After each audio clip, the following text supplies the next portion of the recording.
pamilya daw. Tanaw na ko ang itlog guys, so pila nakabuok ang gilumluman kay isugo man ko ni Mister, pila nakabuok ang itlog. So, pito na kabuok guys. Pito na kabuok ang itlog di ay, pero okay na lang. Itlog to ni Chak-Chak. Kuan ni guys, nag-retouch ba guys ba? Nag-retouch sa pintala, retouch. Okay, aron dili na mulusot ng mga anay sa buslot. Muna nga akong gipintalan o paspas. Oh, puti na kayo siya guys. Mga wala gigi. Pag-iag anay. Mga ako nang kuanan kay kagapon yung tangan na nag-grout kumbana. Karon gipintalan na ako ang gilid. Karon diri na ko akong gipintalan ng agianan sa anay. So nawala na guys.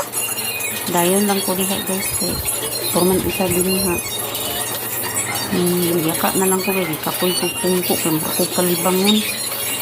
Diha, mana na ako diha guys.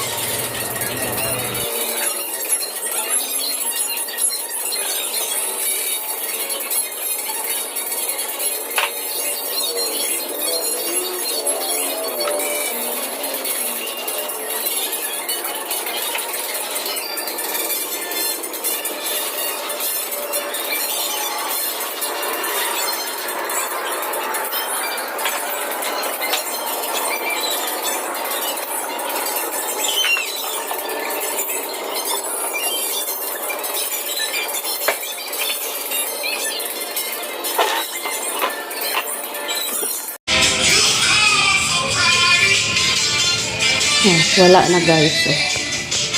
Sobrang puti na. Yung mga anay dyan pumapasok sa mga butas. Pinagpanan yung mga butas. Palagi namin binibisita ito guys. Linilinisan. Ito na lang yung kisame hindi pa na hindi pa na ipinturahan. Sige lang kay gusto na ni Mister mang dito.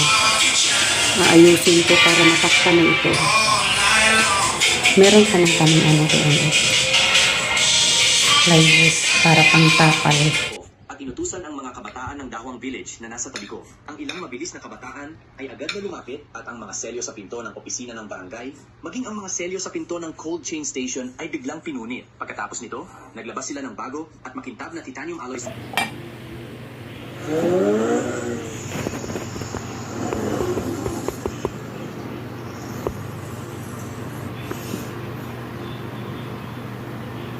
Xiaolong, paano na ito? Go. Kumapit ka ng mabuti. At mga peking kontrata.